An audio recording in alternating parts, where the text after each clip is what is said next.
नमस्कार दोस्तों, crime story channel पर मैं राजेश आपका स्वागत करता हूं। दोस्तों, आज मैं आपको अपराध की जिस वारदात के बारे में बताने जा रहा हूं, वो वारदात मडगांव गोवा में हुई थी।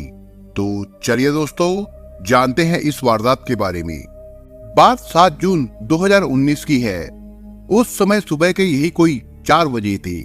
सैलानियों के लिए स्वर्ग कहे जाने वाले गोवा राज्य के मडगांव की रहने वाली जूलिया फर्नांडिस अपने साथ 4-5 रिश्तेदारों को लेकर कुड़तरी पुलिस थाने पहुंची। वो किसी अनहोनी की आशंका से घबराई हुई थी। थाने में मौजूद ड्यूटी अफसर ने जूलिया से थाने में आने की वजह पूछी तो उसने अपना परिचय देने के बाद कहा कि उसकी बहन वेलेंसिया फर्नांडिस कल से गायब है। उसका कहीं पता नहीं लग रहा है। उसकी उम्र क्या थी और कैसे गायब हुई? ड्यूटी अफसर ने पूछा। वेलेंसिया की उम्र यही कोई 30 साल थी। रोजाना की तरह वो कल सुबह 8 बजे अपनी ड्यूटी पर गई थी। वो मडगांव के एक जाने माने मेडिकल स्टोर पर नौकरी करती थी।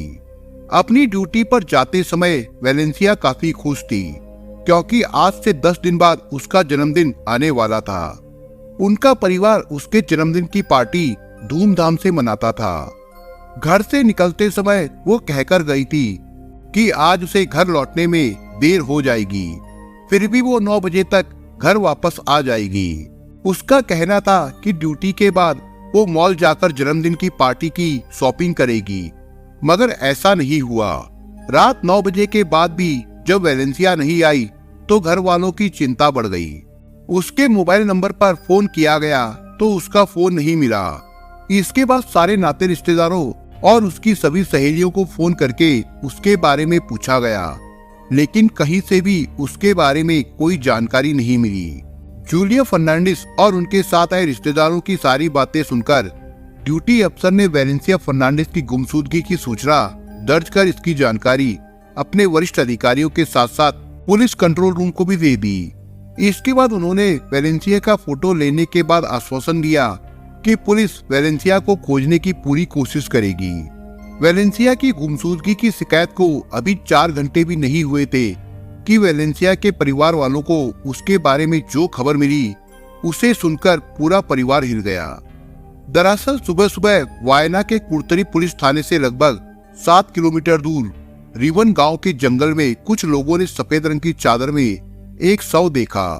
तो उनमें से एक शख्स ने इसकी जानकारी गोवा पुलिस के कंट्रोल रूम को दे दी। पुलिस कंट्रोल रूम ने वायरलेस द्वारा ये सूचना शहर के सभी पुलिस थानों में प्रसारित कर दी। जिस जंगल में शव मिलने की सूचना मिली थी वो इलाका मडगांव कैपे पुलिस थाने के अंतर्गत आता था। सूचना मिलते ही कैपे थाने की पुलिस लगभग 10 मिनट में मौके पर पहुंच गई। पुलिस को वहां काफी लोग खड़े मिले। इस बीच जंगल में शव मिलने की खबर आसपास के गाँव में भी फैल गई थी। देखते ही देखते वहां काफी लोगों की भीड़ इकट्ठा हो गई। पुलिस ने मुआयना किया तो सफेद रंग की चादर में बंधे शव के थोड़े से पैर दिखाई दे रहे थे, जिससे लग रहा था कि शव किसी महिला का हो सकता है। जब पुलिस ने चादर खोली तो वास्तव में शव महिला का ही था। मृतका के हाथ पैर एक नायलॉन की रस्सी से बंधे थे और गले में उसका दुपट्टा लिपटा हुआ था, लेकिन हत्यारे ने उसका चेहरा इतनी बुरी तरह से विकृत कर दिया था कि उसे पहचानना आसान नहीं था। हत्यारे ने यह शायद इसलिए किया होगा ताकि उसकी शिनाख्त ना हो सके। फिर भी पुलिस को अपनी कार्रवाई तो करनी ही थी। सबसे पहले मृतका की शिनाख्त जरूरी थी, लिहाजा पुलिस ने मौके पर मौजूद लोगों से मृतका के बारे में पूछा, लेकिन कोई भी उसे पहचान नहीं सका। मृतका के कपड़ों की तलाशी लेने के बाद कोई ऐसी चीज नहीं मिली जिससे उसकी शिनाख्त हो सके। वरिष्ठ पुलिस अधिकारियों को मामले की सूचना देने के बाद कैपे पुलिस ने मौके पर फॉरेंसिक टीम और डॉग स्क्वाड टीम को भी बुला लिया। खोजी कुत्ते से पुलिस को एक साक्ष्य मिल गया। शव सूंघने के बाद वो वहां से कुछ दूर झाड़ियों में पहुंचकर भौंकने लगा। पुलिस ने वहां खोजबीन की तो एक मोबाइल फोन मिला, जिसे पुलिस ने अपने कब्जे में ले लिया था। कैपे थाना पुलिस घटना स्थल का निरीक्षण कर ही रही थी कि दक्षिणी गोवा के एसपी अरविंद गावस अपने सहायकों के साथ घटना स्थल पर आ गए। उन्होंने शव और घटना स्थल का बारीकी से निरीक्षण किया और कैपे थाने के थाना प्रभारी को आवश्यक दिशा निर्देश देकर लौट गए। इसके बाद थाना प्रभारी ने जरूरी कार्रवाई कर युवती के शव को पोस्टमार्टम के लिए गोवा के जिला अस्पताल भेज दिया। थाने लौटकर थाना प्रभारी ने मृतका की शिनाख्त पर जोर दिया, क्योंकि बिना शिनाख्त के मामले की तफ्तीश आगे बढ़ाना संभव नहीं था। इसके लिए थाना प्रभारी ने गोवा शहर और जिले के सभी पुलिस थानों में मृतक का फोटो भेजकर ये पता लगाने की कोशिश की कि कहीं किसी पुलिस थाने में उसकी गुमशुदगी तो दर्ज नहीं है। कुर्तरी थाने में जब शव की फोटो हुलिये के साथ पहुंची तो वहां के थाना प्रभारी को एक दिन पहले अपने थाने में दर्ज वेलेंसिया फर्नांडिस की गुमशुदगी की सूचना याद आ गई। बरामद शव का हुलिया वेलेंसिया के हुलिये से मिलता जुलता था। कुर्तरी थाना प्रभारी ने उसी समय कैपे के थाना प्रभारी को फोन करके इस बारे में बात की। इसके बाद उन्होंने तुरंत वेलेंसिया के परिवार वालों को थाने बुलाकर उन्हें शव की शिनाख्त करने के लिए कैपे थाने भेज दिया। कैपे थाना प्रभारी ने जिला अस्पताल की मोर्चरी ले जाकर युवती का शव वेलेंसिया के परिवार वालों को दिखाया। चेहरे से तो नहीं, लेकिन कपड़ों और चप्पलों को देखते ही वो लोग फूट फूट कर रोने लगे। उन्होंने शव की शिनाख्त वेलेंसिया फर्नांडिस के रूप में कर दी। थाना प्रभारी ने उन्हें सांत्वना देकर शांत कराया। इसके बाद उनसे पूछताछ की। शव की शिनाख्त हो जाने के बाद उन्होंने केस की जांच शुरू कर दी। घटना स्थल पर बंद हालत में मिले मोबाइल की सिम निकालकर उन्होंने दूसरे फोन में डाली और मोबाइल की कॉल हिस्ट्री खंगालने लगे। इस जांच में एक नंबर संदिग्ध लगा। वो नंबर शैलेश वलीद के नाम पर लिया गया था। शैलेश वलीद ने 7 जून 2019 को ही वेलेंसिया से बातें की थी। पुलिस टीम जब शैलेश वलीद के घर पहुंची तो वो घर पर नहीं मिला। घर पर मिली उसकी बहन भी उसके बारे में कोई जानकारी नहीं दे सकी। पुलिस ने जब उसकी बहन से बात की तो वेलेंसिया और शैलेश वलीद के संबंधों की पुष्टि हो गई। पुलिस को पक्का यकीन हो गया कि वेलेंसिया की हत्या में जरूर शैलेश का हाथ रहा होगा, इसलिए उसकी तलाश सरगर्मी से शुरू हो गई। थाना प्रभारी ने अपने मुखबिरों को भी अलर्ट कर दिया। एक मुखबिर की सूचना पर पुलिस ने शैलेश को गोवा के अमूल कैफे में दबोच लिया। पुलिस टीम ने जिस समय उसे गिरफ्तार किया उस समय वो शराब के नशे में धुत था। जब नशा उतर जाने के बाद थाने में उससे पूछताछ की गई तो पहले तो वो पुलिस अधिकारियों को गुमराह करने की कोशिश करते हुए वेलेंसिया हत्याकांड से खुद को अनिभिज्ञ और बेगुनाह बताता रहा, लेकिन जब उससे सख्ती से पूछताछ की गई तो उसने अपना गुनाह स्वीकार करते हुए हत्याकांड में शामिल रहे अपने सहयोगी देवीदास गांवकर का भी नाम बता दिया। शैलेश वलीद की निशानदेही पर पुलिस टीम ने देवीदास को भी गिरफ्तार कर लिया। इन दोनों से पूछताछ करने के बाद वेलेंसिया फर्नांडिस की हत्या की जो कहानी सामने आई वो इस प्रकार से थी। 30 साल की वेलेंसिया फर्नांडिस दक्षिणी गोवा के मड़गांव के थाना कुर्तरी गांव मयाना की रहने वाली थी। वो अपनी चारों बहनों में तीसरे नंबर की थी। उसके पिता जोसेफ फर्नांडिस एक सीधे सादे और सरल स्वभाव के थे। वो अपनी बेटियों में कोई भेदभाव नहीं रखते थे। वेलेंसिया की दोनों बड़ी बहनों की शादी हो चुकी थी। वे अपने परिवार के साथ अपनी ससुराल में खुश थी। वेलेंसिया अपनी छोटी बहन जूलिया के साथ रहती थी। उसकी सारी जिम्मेदारियां वेलेंसिया पर थी। वेलेंसिया ने अपनी पढ़ाई पूरी करने के बाद जब नौकरी की कोशिश की तो उसे बिना किसी परेशानी के गोवा मड़गांव के एक जाने माने बड़े मेडिकल शॉप में सेल्स गर्ल की नौकरी मिल गई। वेलेंसिया देखने में जितनी सुंदर थी उतनी ही वो महत्वाकांक्षी भी थी। जिस मेडिकल शॉप में वो काम करती थी वहाँ रीमा वलीद नाम की लड़की भी काम करती थी। वो वेलेंसिया की अच्छी दोस्त बन गई थी। रीमा वलीद अपने बड़े भाई शैलेश वलीद के साथ गोवा के मड़गांव के संगम तालुका में रहती थी। परिवार के नाम पर वो सिर्फ भाई बहन ही थे। रीमा का भाई शैलेश वलीद भी उसी शॉप में सिक्योरिटी गार्ड था, लेकिन वो आपराधिक प्रवृत्ति का था। ये बात जब शॉप मालिक को पता चली तो उसने शैलेश को नौकरी से निकाल दिया।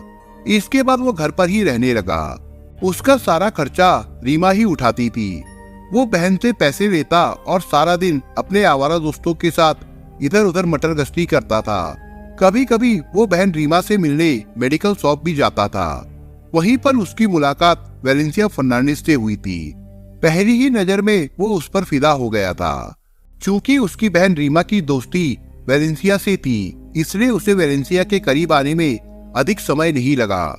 अब वो जब भी अपनी बहन से मिलने मेडिकल स्टोर आता तो वेलेंसिया से भी मीठी मीठी बातें कर लिया करता था। सहेली का भाई होने के नाते वो शैलेश से बात कर लेती थी। कुछ ही दिनों में सैलिस वेलेंसिया के दिल में अपनी एक खास जगह बनाने में कामयाब हो गया था। वेलेंसिया जब उसके करीब आई तो सैलिस की तो जैसे लॉटरी लग गई थी, क्योंकि वेलेंसिया के पैसों पर सैलिस मौज करने लगा था। इसके अलावा जब भी उसे पैसों की जरूरत पड़ती थी तो वो उधार के बहाने उससे मांग लिया करता था। वेलेंसिया उसके बहकावे में आ जाती थी और उसे पैसे दे दिया करती थी। इस तरह वो वेलेंसिया से लगभग 1 लाख रुपए ले चुका था। वेलेंसिया उसे अपना जीवन साथी बनाने का सपना सजा रही थी, इसलिए वो सैलिस को दिए गए पैसे कभी नहीं मांगती थी। अगर वेलेंसिया के सामने सैलिस की हकीकत नहीं आती तो पता नहीं वो वेलेंसिया के पैसों पर कब तक ऐश करता रहता। सच्चाई जानकर वेलेंसिया का अस्तित्व हिल गया था। वो शख्स जिसको अपना जीवन साथी बनाने का वो सपना देख रही थी, स्थानीय थाने में उसके खिलाफ कई मामले दर्ज थे। ये जानकारी मिलने के बाद वेलेंसिया को अपनी गलती पर पछतावा होने लगा। उसे सैलिस से नफरत होने लगी और वो उससे दूरियां बनाने लगी। इसी बीच नवंबर 2018 में एक दिन वेलेंसिया का रिश्ता कहीं और तय हो गया। शादी की तारीख सितंबर 2019 तय हो गई थी। शादी तय हो जाने के बाद वेलेंसिया ने सैलिस वलीप से अपनी दोस्ती खत्म कर दी और उससे अपने पैसों की मांग करने लगी। एक कहावत है कि चोट खाया सांप और धोखा खाया हुआ प्रेमी दोनों खतरनाक होते हैं। वेलेंसिया को अपने से दूर जाते देख सैलिस का खून खौल उठा था। एक तो वेलेंसिया ने उसे उसके प्यार से वंचित कर दिया था, दूसरे वो उससे उधार दिए गए पैसे की मांग कर रही थी। पैसे लौटाने में वो सक्षम नहीं था, इसलिए आजकल करके वो वेलेंसिया को टरका रहा था। सैलिस अब वेलेंसिया से निजात पाने का उपाय खोजने लगा था। इसी दौरान योजना बनाने के बाद उस योजना को पूरा करने के लिए उसे सही मौका 6 जून 2019 का मिला। 6 जून को जब उसे ये जानकारी मिली कि वेलेंसिया आज ड्यूटी के बाद मॉल से शॉपिंग करेगी, इसके बाद सैलिस का दिमाग तेजी से काम करने लगा। अपनी योजना को साकार करने के लिए सैलिस अपने दोस्त देवीदास के पास गया और उससे ये कहकर उसकी स्कूटी मांग लाया कि उसे एक जरूरी काम से गोवा सिटी जाना है। स्कूटी की डिक्की में उसने वेलेंसिया की मौत का सारा सामान, नायलॉन की रस्सी और प्लास्टिक की एक बड़ी थैली रख ली थी। स्कूटी से वो वेलेंसिया के मेडिकल शॉप के सामने पहुंचकर उसका इंतजार करने लगा। उसने वहीं से वेलेंसिया को फोन मिलाया तो ना चाहते हुए भी उसने सैलिस की कॉल रिसीव कर ली। शाम 8 बजे वेलेंसिया अपनी ड्यूटी पूरी करके शॉप से बाहर निकली तो वो स्कूटी लेकर उसके पास पहुंच गया और उसका पैसा लौटाने के बहाने उसे अपनी स्कूटी पर बैठा लिया। पैसे मिलने की खुशी से वेलेंसिया अपने जन्मदिन की शॉपिंग करना भूल गई। अपनी स्कूटी पर बैठाकर वो उसे एक सुनसान जगह पर ले गया। रास्ते में उसने वेलेंसिया को जूस में नींद की गोलियों का पाउडर डालकर पिला दिया था, जिसके कारण वेलेंसिया जल्द ही बेहोशी की हालत में आ गई थी। वेलेंसिया के बेहोश होने के बाद सैलिस ने उसके हाथ पैर अपने साथ लाई नायलॉन की रस्सी से कसकर बांध दिए और उसके गले में उसका ही दुपट्टा डालकर उसे मौत की नींद सुला दिया। वेलेंसिया को मौत के घाट उतारने के बाद सैलिस ने उसके पर्स में रखे रुपए निकालकर उसका मोबाइल फोन कुछ दूर जाकर झाड़ियों में फेंक दिया था। सैलिस वलीप अपनी योजना में कामयाब तो हो गया था, लेकिन अब उसके सामने सबसे बड़ी समस्या थी शव को ठिकाने लगाने की। शव गांव के करीब पड़ा होने के कारण उसके पकड़े जाने की संभावना ज्यादा थी और बिना किसी मदद के अकेले उसे ठिकाने लगाना उसके लिए संभव नहीं था। ऐसे में उसे अपने दोस्त देवीदास गांवकर की याद आई। वो तुरंत गांव वापस गया। देवीदास को पूरी बात बताते हुए जब उसने शव ठिकाने लगाने में उसकी मदद मांगी तो देवीदास गांवकर के चेहरे का रंग उड़ गया। पहले तो देवीदास इसके लिए तैयार नहीं हुआ, लेकिन जब सैलिस ने उसे 2000 रुपए शराब पीने के लिए दिए तो वो फौरन तैयार हो गया। उसने अपने घर से एक सफेद चादर ली और घटना स्थल पर पहुंचकर वेलेंसिया का चेहरा बिगाड़कर उसके शव को पॉलिथीन में डाला। फिर वो थैली चादर में लपेट ली और उसे स्कूटी पर रखकर घटना स्थल से करीब 10 किलोमीटर दूर ले जाकर कैफे पुलिस थाने की सीमा में फातिमा हाई स्कूल के जंगलों में डाल दिया। सैलिस वलीप और देवीदास गांवकर से पूछताछ करके उनके खिलाफ धारा 302, 201 के तहत मुकदमा दर्ज कर उन्हें मड़गांव कोर्ट में पेश किया गया, जहां से दोनों को जेल भेज दिया गया था। दोस्तों, आप अगर चैनल पर नए हो तो आप चैनल को सब्सक्राइब करने के साथ कमेंट बॉक्स में इस कहानी के बारे में अपने विचार जरूर लिखिएगा। मिलता हूं एक नई कहानी के साथ, तब तक के लिए अपना ख्याल रखिएगा। धन्यवाद।